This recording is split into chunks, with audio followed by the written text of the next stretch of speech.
Okay, so we want to make a laser beam gun.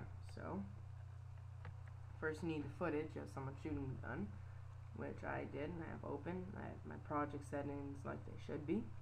Click OK. Alright. Okay, here we go. Bad quality, that's better. So there's me. I click spacebar, it plays until I shoot the gun. There. I'm going to go back a bit by pressing the left arrow key. See, one frame, the gun is steady. The next frame, I shot, right? This is where you wouldn't be able to see, but let's say I pulled the trigger. Okay, on the frame where I pulled the trigger, when my gun is still steady, we want to put in the laser beam. So we click Effect and go to Neon Light. Alright, you're going to have all these presets here, and they're different color laser beams, all the different things that people have made up. But if you don't have them, it's okay. We're going to assume you don't to be safe. You double click on Neon Light. That puts in a neon light effect, but you still have to make the shape of the neon light. So what you do is you draw either a 4-point shape or a freehand shape. Freehand, you're basically connecting the dots. You can have over 100 dots, and that's how you make the really complex shapes, right? But if you want the simple laser beam, 4-point. What are you talking? Sorry, technical difficulties. Anyway, so you want the 4-point shape if you want the simple laser beam, right? So you click 4-point. Now you have a 4-point shape, but it's not there. You have to draw it. So you click 1, 2, 3, 4, and now we have a 4-point shape.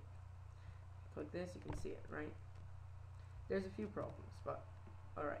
So firstly, how to move the shape. Remember, you have to be on the first frame of the effect for it to start there. You can move it by clicking on the center and dragging it around. Simple enough. Alright.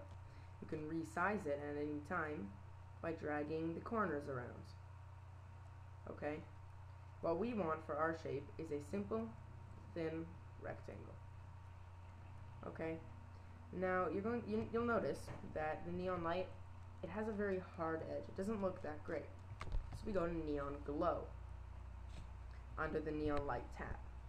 Now the Neon Glow shows you all the attributes in the Effects Inspector.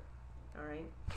So the glow attributes here, that is where you change the color for the most part.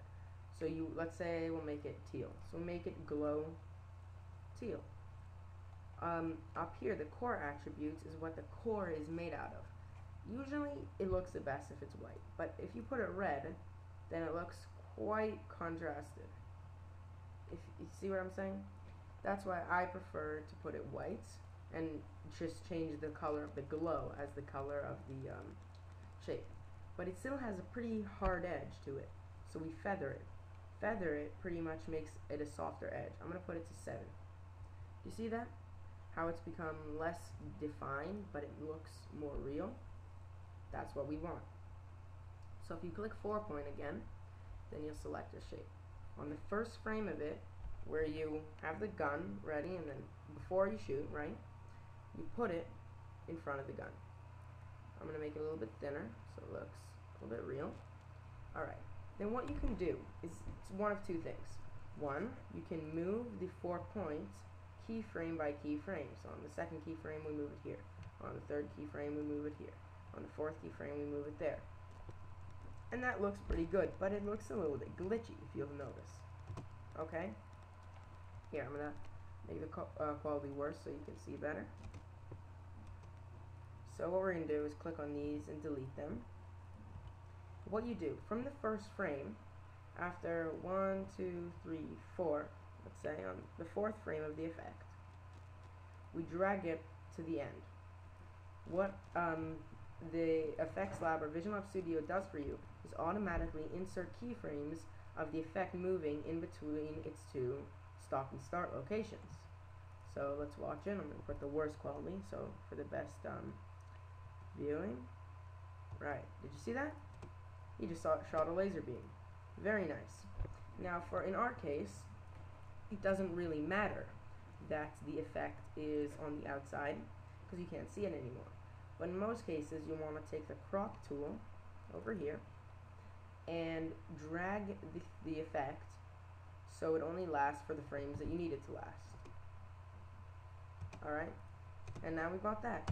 You can put in a muzzle flash if you'd like, but I usually don't for a laser beam because it already has a bit of a muzzle flash because it glows. But if you'd like to, then you can just see my other muzzle flash tutorial. And so that's that for the first part of the tutorial, the laser beam. Right, so you got a nice little laser beam here. You can play around with the color, how it moves, and yeah. So now let's go on to the lightsaber.